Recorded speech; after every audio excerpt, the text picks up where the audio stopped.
Dadako po tayo sa ating aralin.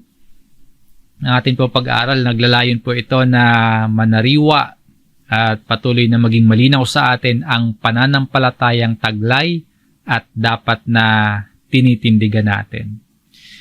Ang doktrina ng muling pagparito ni Jesus. Sa buhay nating ito, meron tayong mga hinihintay na maganap. Meron tayong inaasam na matupad at meron tayong mga nininais na mangyari sa atin. Sana po kasama itong muling pagparito ni Jesus at nauunawaan natin ang katuroang ito mula sa Biblia. Ang mga pangunahing talata nating tatalakayin ay mula po sa sulat ni Apostol Juan. Maghahayag po ito ng kalagayan natin ngayon, yung present na position natin, at magtuturo din po ng pag-asang dapat nating asahan sa hinaharap. Na sa pagkaunawa natin sa ating pangkasalukuyang kalagayan at kaalinsunod nun yung pag-asa natin sa hinaharap, sa pagkaunawa natin sa ganon ay mag-uudyok naman ito sa atin na mamuhay tayo sa buhay na ito ng merong kalinisan o kabanalan. Ibig sabihin, may kaugnayan po ang propesiya o doktrinang ito, yung muling pagparito ni Jesus, kung paano tayo dapat mamuhay ngayon bilang mga mananampalataya. Na ang atin palang pamumuhay ay nakaugnay sa katuroang ito. Na ang ating Panginoong Jesus po ay totoong muling babalik. Ang version po ng Biblia na ating gagamitin sa ating pag-aaral ngayon ay ang Bagong ang Biblia at ilang Revised Tagalog Popular Version. At sa English na salin po ay New American Standard Bible.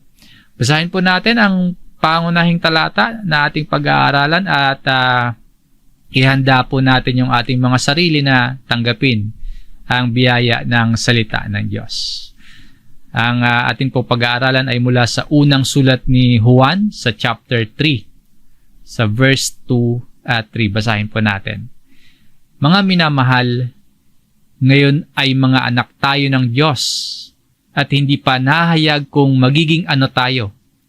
Nalalaman natin na kung siya'y mahayag, tayo'y magiging katulad niya sapagkat siya'y ating makikita bilang siya. At sino mang may ganitong pag-asa sa kanya ay naglilinis sa kanyang sarili, gaya naman niyang malinis. Ang talata pong ito ay nakaugnay o closely connected sa verse 1. Kapag binasa natin yung verse 1, sinasabi po doon na pinagkalooban tayo ng dakilang pag-ibig ng Amang Diyos para matawag tayong kanyang mga anak. Kaya tandaan natin, minamahal tayo ng dakilang pagmamahal ng Diyos na isinugo ng ating Ama ang kanyang anak na si Jesus para tayo po na sasampalataya sa Panginoon ay magkaroon ng karapatan na maging mga anak ng Diyos. At yung dakilang pagmamahal na yon, yun yung maghihikayat sa atin na mamuhay sa ngayon ng may kalinisan, tulad kung paanong namuhay ng malinis ang ating Panginoong Hesus. Kung sinabi na po ni Apostol Pablo sa verse 1, kapag binasa natin yung verse 1, bakit kaya niya inulit dito sa talatang ito na sinasabi niyang dito sa verse 2, mga minamahal, ngayon ay mga anak tayo ng Diyos. Sinabi niya na sa verse 1, tapos kasunod agad dito sa verse 2, yung pagdidiin na tayo po ay mga anak ng Diyos. Nais pong bigyang pansin, nais pong bigyang diin ni Apostol Juan na sa makakabasa ng kanyang sulat na ito, yung katotohanang ngayon or now, na ito na yung kasalukuyang kalagayan mo. Ikaw ngayon ay anak ng Diyos at dapat mo itong maipamuhay. Pero ang pagiging anak ng Diyos po ay hindi patungkol sa mga material na kasaganaan lamang, no? Pinibigyan din dito kung ano yung present reality, ano yung current status ng mga sumasampalataya kay Jesus. Na ito yung kalagayan at hindi na hinihintay na mangyari sa hinaharap, kundi ngayon na. Sinasabi po dito, now, tayo po ay mga anak ng Diyos. O paano nangyari na tayo ay magkakaroon ng karapatan na maging mga anak ng Diyos? Tayo nga ba? Bilang tayo ngayon, parang minsan pag susuriin natin yung ating mga sarili, parang naman tayo karapat dapat, no? Pero paano ba mangyayari na ikaw, tayo, ay magkakaroon ng karapatan na maging mga anak ng Diyos? Basahin natin ang sulat ni Juan sa chapter 1, sa verse 12. Subalit ang lahat ng tumanggap sa Kanya, na sumasampalataya sa Kanyang pangalan, ay Kanyang pinagkalooban sila ng karapatan na maging mga anak ng Diyos. Ang tinutukoy po dito, ang salita na naging tao, na nahang kasama ni na Apostol Juan. Walang iba po, kundi si Jesus. Sino man ang tumanggap na sumasampalataya kay Jesus, pinagkakalooban ng karapatan na maging mga anak ng Diyos. Ang kaisipan natin dito, hindi po yung pagiging mayabang, no, at mapagmataas na anak tayo ng Diyos eh. Hindi tayo dapat yung magiging mapagmataas or mapagmalaki. Hindi po ganon. Yung matawag nating Ama, yung ating Diyos, yun yung dapat na makita natin sa pagkakaroon natin ng karapatan, yung pinagkalooban tayo ng karapatan na maging mga anak ng Diyos. Yung makita natin. Tayo na undeserving, unworthy, na marumi, ay matatawag nating Ama, yung ating Diyos. Yun yung dapat nating makita dyan. Hindi yung magiging mapagmataas tayo, magiging mapagmalaki at mayabang tayo na anak tayo ng Diyos.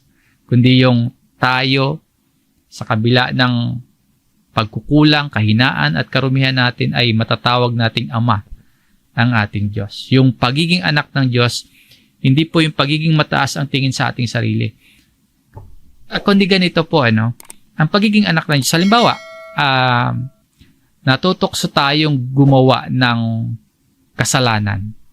O kaya naman, natatangay tayo ng mga makasanlibutang kaisipan, na-influence tayo ng makamundong mga kaisipan. Ang ipapaalala natin sa ating sarili ay ganito. Halimbawa, nalalagay tayo doon sa parang naengganyo tayong gumawa ng kasalanan, nahihikaya tayo ng makasanlibutang kaisipan. Ipapaalala natin sa bawat isa sa atin at sa ating sarili na hindi na natin magagawa yung mga gawang masama, hindi na natin magagawa yung kaisipang marumi dahil anak na tayo ngayon ng Diyos. Hindi na natin magagawa yung masamang mga gawa dahil may kaugnayan na tayo sa Diyos at ayaw nating madungisan yung pangalan ng ating Ama na dakilang nagmahal sa atin. So kapag may panunukso ng dyablo sa puso natin, kapag may panlilinlang ang dyablo sa isip natin, mga lustful thoughts, pride, o anumang kasalanan, kung panghahawakan po natin yung katotohanan ito na tayo ngayon ay mga anak ng Diyos, hindi na natin babalikan o hindi na natin gagawin pa yung anumang hindi makakalugod sa Diyos. Na bilang bahagi na po tayo ng pamilya ng Diyos, bilang mga anak niya, lalayuan po natin yung kasalanan. So yung bago mo pong identity o yung bago mo pong pagkakakilanlan, yun yung mag-uudyok sa'yo na mamuhay ng may kabanalan. Bilang mga anak ng Diyos, mamumuhay tayo na sa espiritu at hindi sa laman. Bilang mga anak ng Diyos, mamumuhay tayong hindi makasanlibutan, kundi mamumuhay tayo sa espiritu. Bakit po? Sa sulat ni Apostol Pablo sa mga taga-Roma, ganito yung sinasabi. Basahin natin itong Romans chapter 8 sa verse 14. Sapagkat ang lahat ng pinapatnubayan ng Espiritu ng Diyos ay sila ang mga anak ng Diyos. Yung pinapatnubayan ng Espiritu, sons of God. Sa verse 16 ng chapter na ito, sa sulat ni Pablo, ang nakalagay, ang Espiritu mismo ang magpapatotoo na tayo ay mga anak ng Diyos. So yung bagong kalagayan mo po, bilang anak ng Diyos, sa patnubay ng Espiritu, yun yung maghuhubog sa'yo kung paano ka dapat mag-isip. Bilang anak ka ng Diyos, sa patnubay ng Espiritu, yun yung maghuhubog sa'yo kung paano ka dapat mamuhay at kung paano ka dapat lalaban sa maraming tukso, sa maraming panlilinlang at pandaraya ng masamang sanlibutan ito. So, hindi lang ito basta titulo, no? Or hindi lang basta sinasabi natin na tayo ay mga anak ng Diyos, kundi nakikita ito, yung pagiging anak ng Diyos, sa klase ng ating pamumuhay. May patnubay ng Espiritu ng Diyos. Natalakay na natin yung bunga ng Espiritu sa bahagi ng mga aralin natin sa mga nagdaang mga pag-aaral sa Sunday worship service natin. Ngayon po, sa ating aralin, kung sasampalataya ka kay Kristo at nasa sayo yung patnubay at nakikita sa pamumuhay mo ang bunga ng Espiritu, ikaw ngayon ay anak ng Diyos. Pero hindi ibig sabihin na perpekto na tayo. Hindi pa talaga tayo ligtas sa tukso at karumihan. Yes, kung nasa iyo, sumasampalataya kay Kristo at may patnubay ka ng Espiritu ng Diyos, ikaw ay anak ng Diyos. Pero malayo pa tayo sa perfection. Ang kalagayan natin ito, yung pagiging anak ng Diyos ngayon, ay hindi pagiging perpekto agad ngayon. Kundi po, meron tayong ugnayan at binabago tayo ng Diyos sa araw-araw sa buhay natin ito. Kaya kailangan natin ang salita ng Diyos, kailangan natin ang Espiritu ng Diyos, at kailangan natin si Jesus. Sa unang pagparito po ni Jesus, nagkatawang tao siya katulad natin. No? Ang Panginoong Jesus, nagkatawang tao tulad natin. At bilang tao si Jesus, nag-iwan po siya ng mga halimbawang dapat nating sundan upang tayo po ay nananatiling sa Diyos. Basahin natin itong sulat ni Apostol Juan sa unang Juan chapter 2 sa verse 6. Sino mang nagsasabing nananatili siya sa Diyos ay dapat mamuhay tulad ng pamumuhay ni Jesucristo. Yung sinasabi po dito or tila utos dito na dapat mamuhay tulad ng pamumuhay ni Jesucristo ay nangangahulugang dapat nakikita sa ating buhay yung mga katangian, yung ugali ni Jesus. Ito po ay isang paalala na ang tunay na pananampalataya merong epekto sa ating buhay. Merong epekto sa ating pag-iisip. Yung tunay na pananampalataya may epekto sa ating mga ginagawa. Yung walk in the same manner, simbolo po ng ating pamumuhay o estilo ng pamumuhay na dapat magpakita ng mga katangian ng pag-ibig, ng kababaang loob, ng pagtitiis, ng pagsunod sa Diyos, katulad ng ginawa ni Jesus. Kung tunay po tayong naniniwala kay Kristo, dapat nating pagsikapang sundin siya. Sundin yung kanyang halimbawang iniwanan. Kung tunay tayong naniniwala kay Kristo, yung pamumuhay natin ay katulad kay Kristo. At yung pamumuhay na tulad kay Kristo, yun yung maghihiwalay sa atin sa mga masamang kaugalian ng mundo. Yung ating mga kilos, yung ating pananalita, yung ating pag-iisip, dapat magpakita ng ating kaugnayan kay Jesus na sa ating mga pagkilos, pananalita at pamumuhay at pag-iisip naghahayag ng pag-ibig ni Jesus, kapakumbabaan ni Jesus, naghahayag at kakikitaan ng kabanalan ni Jesus sa bawat aspeto po yan ng ating buhay.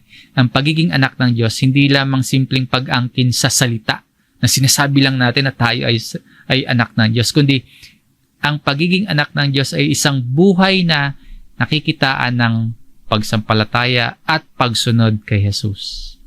Lalong-lalo na po sa pagtitiis, sa pagpakumbaba, at sa pagsunod sa kalooban ng Diyos na iniwanang halimbawa ni Jesus.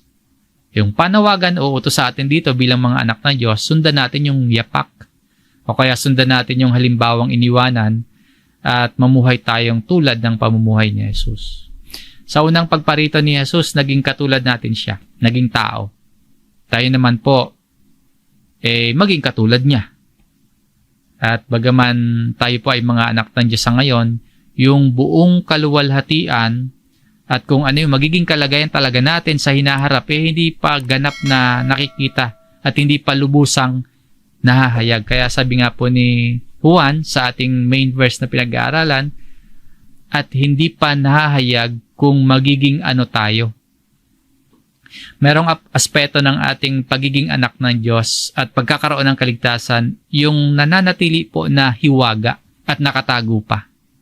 Hindi pa natin lubos na nakikita, hindi pa natin lubos na naunawaan kung ano yung magiging talagang kalagayan natin. Pero sinasabi sa atin dito ni Apostol Juan, kahit na hindi pa lubusang nahayag yung lahat na yon, meron naman tayong katiyakan. Sabi dito, nalalaman nating na kung siya'y mahayag, now we know that when He appears, kapag po ang Panginoong Jesus ay muling nahayag o kaya muling naparito, isang pagbabago ang mangyayari sa atin. Hindi pa man nahahayag fully kung magiging ano tayo, pero tinitiyak dito na kapag naparitong muli ang ating Panginoong Jesus, merong isang pagbabago ang mangyayari sa atin. Hindi pa tayo perfect sa ngayon, pero someday, when He appears, kung muling mahayag ang Panginoong Jesus, sabi po, tayo'y magiging katulad niya. Kapag nahayag si Jesus, ayon dito sa talatang ito, we will be like Him. Tayo ay magiging katulad ni Jesus sa kaluwalhatian, sa kabanalan, na magkakaroon tayo ng maluwalhating katawan na hindi na makakaranas ng pagkakasakit. Yung bagong kalagayan natin, yung bagong katawan natin, hindi na makakaranas ng kahinaan, ng pagtanda, ng pagkakasala, at ng kamatayan. Yan po yung nais ng Diyos kung bakit niya tayo iniligtas. Isa sa masasabi nating nais ng Diyos kung bakit niya tayo iniligtas, na tayo'y maging katulad ng kanyang anak na si Jesus. Sabi ni Pablo sa kanyang sulat sa mga taga-Roma, dito po sa chapter 8 verse 29, sapagkat sa mulat mula pa'y alam na ng Diyos kung sino ang magiging kanya, at ang mga ito'y pinili niya upang maging tulad ng kanyang anak. Tayo po sa buhay natin ngayon, hinuhubog tayo ng Diyos at darating yung araw na magiging perpekto at magiging maluwalhati yung kalagayan natin tulad ng kalagayan ng ating Panginoong Hesus. Muli po, marami tayong hinihintay na dumating sa buhay nating ito.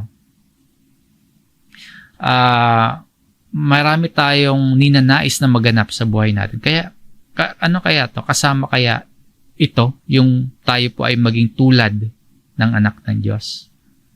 Kasama kaya yung dumating yung sandali na inaasam natin ngayon na dumating yung panahon na maging tulad tayo sa kalagayan ng ating Panginoong Hesus? Inaasam ba natin yung muling pagparito ni Kristo nang sa gayon po makita natin siya ng mukhaan at magkaroon ng pagbabago sa atin, maging maluwalhati at maging perpekto ang kalagayan nating lahat. Sabi po dito, sapagkat siya'y ating makikita bilang siya. Because we will see Him kung ano, just as He is. Kung ano ang katangian ng ating Panginoon, kung ano ang kalagayan ng ating Panginoong Hesus. Ang makita si Jesus na nagtataglay ng full glory, ng buong kaluwalhatian, ang makita ng ganong kalagayan ang Panginoong Hesus, isang pribilehiyo po yon. At isang pangako yon sa atin. Kasi sabi dito, sapagkat siya'y ating makikita bilang siya. Magiging katulad tayo sa Panginoon kung paano yung direktang pagkakakita natin sa Kanya. Yung inaasahan natin ngayon na inaasam natin na maging katulad niya, tayo ng Panginoon, ay magiging realidad.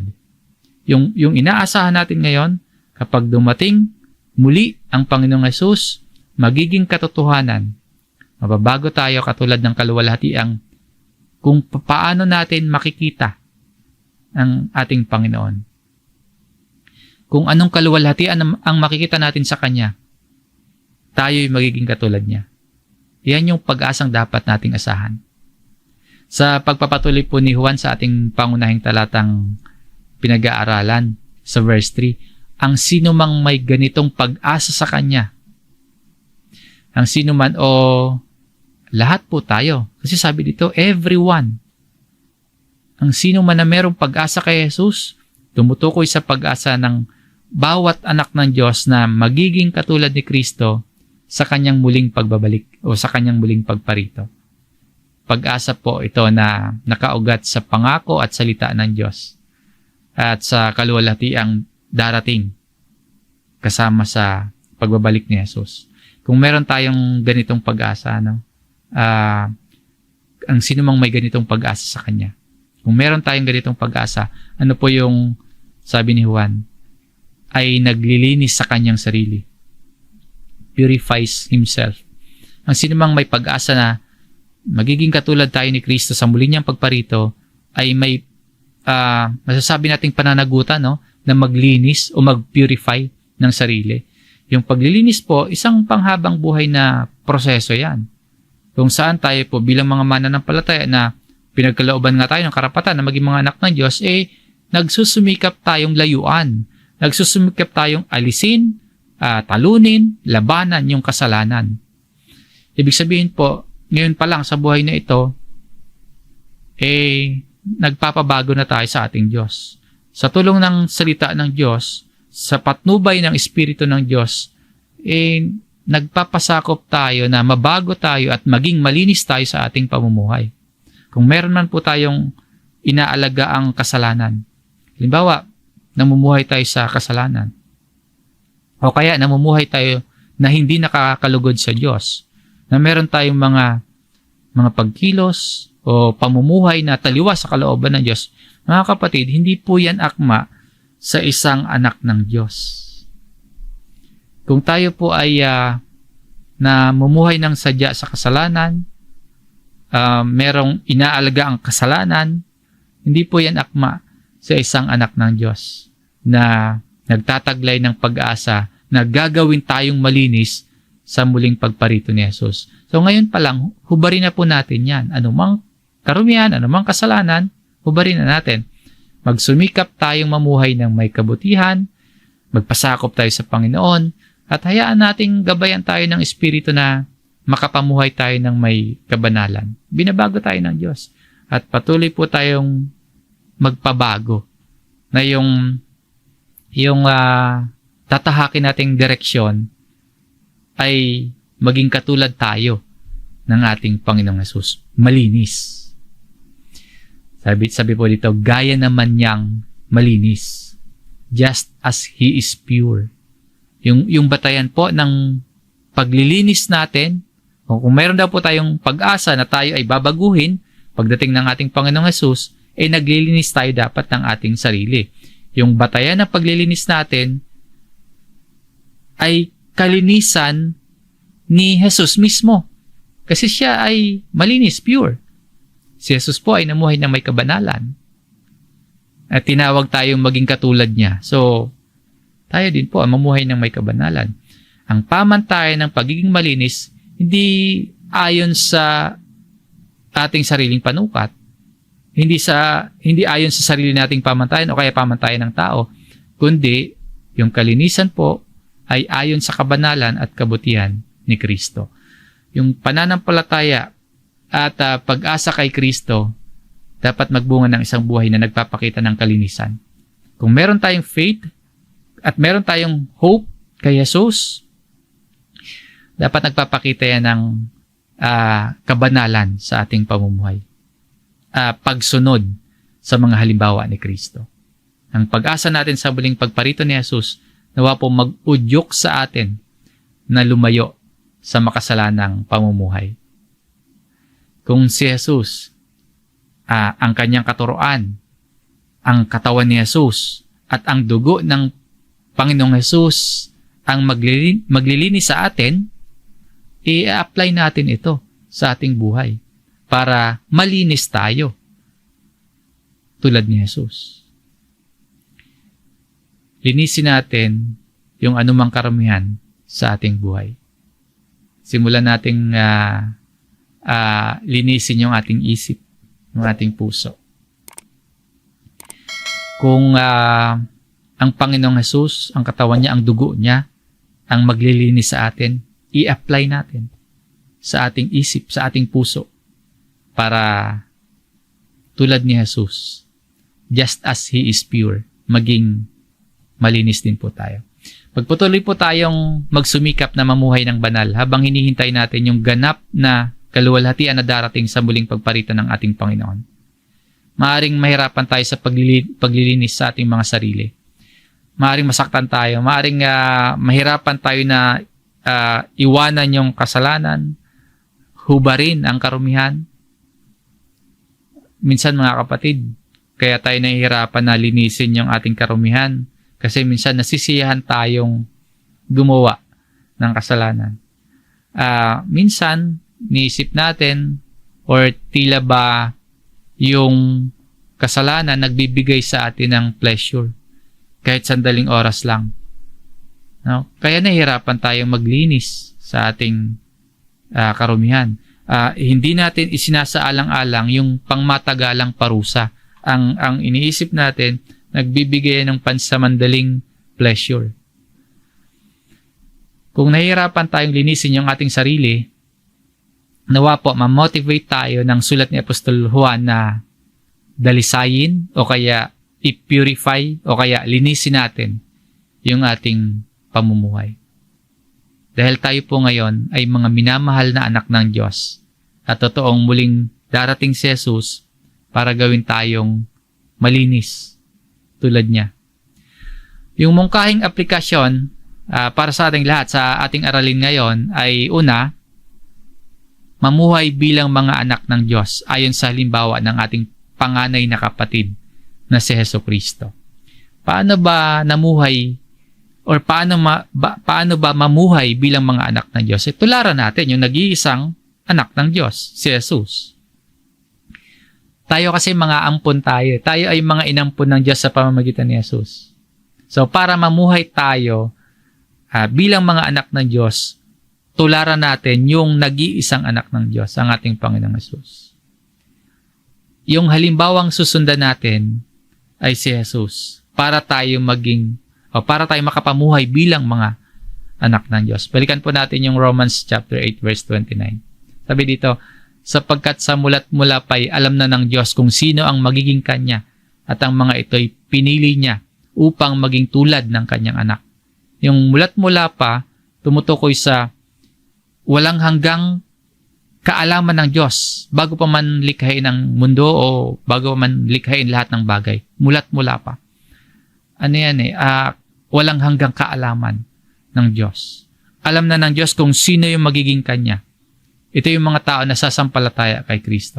Lahat ng mananampalataya, pinili at hinuhubog ng Diyos na maging katulad ng Kanyang anak na si Jesus. Yung pagiging anak, hindi dahil sa atin or sa ginawa natin. Yung pagiging anak ng Diyos, ayon yun sa plano ng Diyos sa pamamagitan ni Kristo. Ang layunin ng Diyos Ama para sa atin, para sa iyo, maging katulad ka ni Kristo sa karakter, maging katulad ka ni Kristo sa kabanalan, maging katulad ka ni Kristo sa relasyon sa Diyos. So sa buhay na ito, unti-unti tayong nagiging katulad ni Jesus. Yan yung layunin ng Diyos sa iyo, ang maging katulad ni Kristo sa kabanalan, sa karakter, sa relasyon sa Diyos. Ngayon, ano naman yung layunin ng Diyos para kay Jesus? Sabi po dito, sa gayon, ang anak ang naging panganay sa lahat ng maraming magkakapatid. Ang layunin ng Diyos para sa kanyang anak, yung ating Panginoong Jesus, maging panganay ng mga mananampalataya. Yung pagiging panganay, nagpapakita po yan ng pagkauna o kaya yung pagiging natatangi ni Kristo. Si Jesus yung unang bumangon mula sa mga patay at nagtamo ng maluwalhating katawan. At ang Panginoong Jesus ang unang tagapagmana ng lahat ng bagay. Yan yung panganay. So sinasabi dito, si Jesus po yung ating panganay. Inampun tayo ng Diyos sa pamamagitan ng Panginoong Jesus. Kaya naging kapatid natin si Jesus. Siya yung panganay. Siya yung una. Daanan natin ito saglit, no? Kaya paalala po ito mga kapatid, lalo na sa mga magulang, no, na nagtuturo sa mga anak na manalangin ang mga bata na ina-address si Jesus na Papa Jesus. Hindi natin Papa Jesus si Jesus. Panganay natin siya ayon sa talatang ito.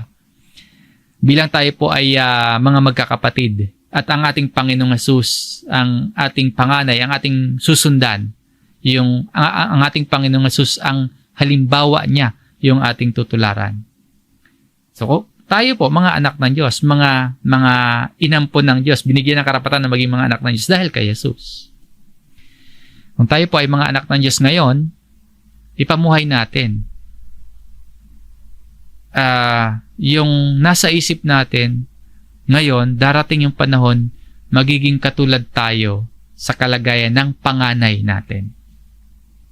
So again, hindi natin na Papa Jesus si Jesus.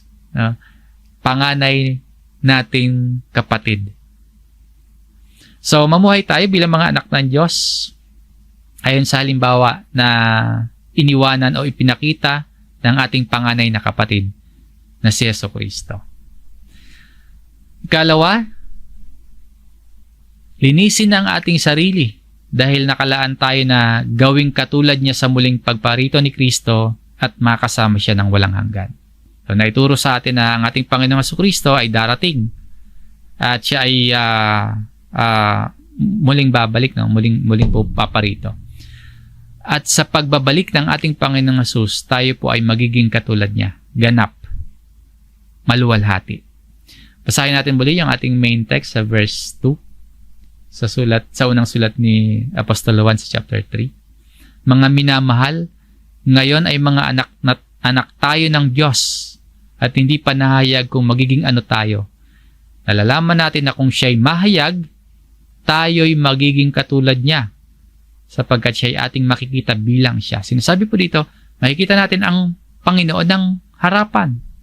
Kung paano natin siya nakita, magiging katulad tayo ni Jesus. Ano ba yung itsura na makikita natin sa Panginoon? Kasi kapag nakita natin ang Panginoon, magiging ganun tayo. Para magkaroon tayo ng ideya kung magiging ano yung kalagayan natin, tingnan din na, ano ba yung itsura na makikita natin sa Panginoon?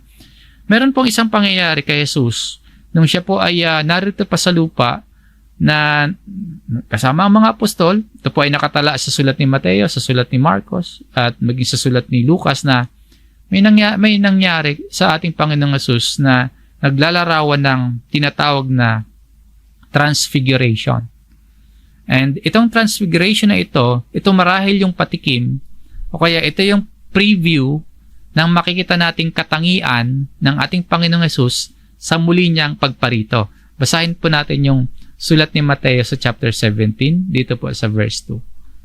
Nagbagong anyo siya sa harap nila at nagliwanag ang kanyang mukha na tulad ng araw at pumuti ang kanyang mga damit na tulad sa ilaw. So, ang nagbagong anyo dito o yung nag-transfigured si Jesus. Ipinakita ng Panginoong Jesus kina Pedro, kasama niya sina Pedro, sila Santiago, sila Juan, kung ano ba talaga yung anyo niya. Kumbaga sa tagpupong ito, dito sa sulat ni Mateo sa chapter 17, verse 2, ang eksena dito, ang hinubad naman ni Jesus, yung pagiging tao niya. Kung paano hinubad ni Jesus yung kanyang pagka-Diyos at naging katulad natin, dito po sa transfiguration, yung pagka tao niya ang hinubad niya at ipinakita niya yung maluwalhating katangian niya. Nagbago ang anyo ni Jesus. Nagliwanag na parang araw. Ang kanyang mukha, nagliwanag tulad ng araw. Pumuti ang kanyang mga damit na tulad sa ilaw. Nagningning sa kaputian. Siguro ng mga oras na ito, sa ganyan katangian at pagpapakita ng Panginoong Hesus, maaaring hindi matitigan ni na Pedro yan. Nagniningning, nagliliwanag na parang araw. Sa araw, hindi tayo makakatitig. Maaaring ganito natin makikita ang ating Panginoong Hesus sa muli niyang pagparito. Preview ito Makikita natin yung kaningningan ng kanyang kaluwalhatian. At magiging katulad tayo sa katangian na taglay ng ating Panginoon. Kung paanong maluwalhati si Jesus. Kung paanong yung glorified. Magiging ganoon tayo. Ito pong nasisirang katawan natin. Itong naluluma, kumukupas, nagkakasakit, nabubulok na katawan natin ngayon. Someday po, sa muling pagparito ni Jesus, babaguhin niya, ganap na lilinisin, at gagawing perpekto. At makakasama pa natin ang Panginoon ng pangwalang hanggan. Kaya ngayon pa lang po, ihanan natin yung ating pag-iisip at pamumuhay kung ano ba yung magiging kalagayan natin sa pagbabalik ni Kristo. Kung ganap na lilinisin tayo sa muling pagparito niya at gagawin tayong maluwalhati katulad niya, ngayon pa lang po maging handa na tayong linisin at i-purify yung ating mga sarili. Again, itong eksenang ito dito, ito yung preview ng kaluwalhatian ng Panginoon at makikita natin ito sa muling o ganyan yung makikita natin sa muling pagparito ni Jesus. So, totoo po na muling darating si Jesus. Asahan natin yan. At ihanay natin yung ating isip at pamumuhay sa katuruan po na iyan. Muling babalik ang Panginoong Jesus. Ang doktrina ng muling pagparito ni Jesus ay totoo. At dapat natin itong asahan. Dapat nating hintayin, asamin, at paghandaan. Habang ipinapamuhay po natin yung buhay na meron tayo ngayon. Kung sa muling pagparito ng Panginoong Jesus, makikita natin siya, makakasama natin siya ng harapan at walang hanggan, ngayon pa lang po, sanayin natin ang ating mga sarili na makasama ang Panginoon sa pamamagitan po yan ng pananalangin at patuloy na pag-aaral ng Biblia. Totoo sa muling pagparito ng ating Panginoong Hesus, makakasama natin siya ng harapan at walang hanggan. Paano natin masasabi na gusto nating makapiling ang Diyos ng pangwalang hanggan kung dito pa lang sa lupa ay hindi tayo naglalaan ng maraming oras sa pananalangin at pag-aaral ng Kanyang salita? Na alam natin sa pananalangin at pag-aaral ng Biblia, nakakapiling natin o nakaka-fellowship natin ang Panginoon. So maglaan ng panahon at oras sa pananalangin at patuloy na pag-aaral ng salita ng Diyos. Pag-isipan po natin ito mga kapatid, gaano kahalaga sa iyo yung muling pagparito ng ating Panginoong Jesucristo at paano mo ito pinaghahandaan?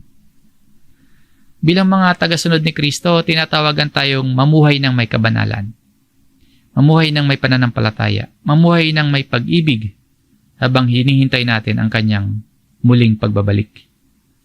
Ang muling pagparito ni Jesus, isang panawagan na maging handa tayo at maging tapat tayo sa ating paglilingkod dahil sa Kanyang pagdating, tayo po'y makikibahagi sa walang hanggang kaluwalhatian ng ating Panginoong Jesus.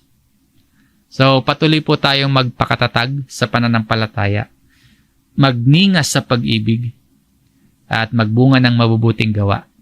Sapagkat alam nating ang ating Panginoon ay muling darating at sa Kanyang muling pagparito, lahat ng bagay ay magiging bago. Hanggang dito po at maraming salamat sa inyong pakikinig mga kapatid ang biyaya ng salita at kapayapaan ng Diyos sumainyo pong lahat.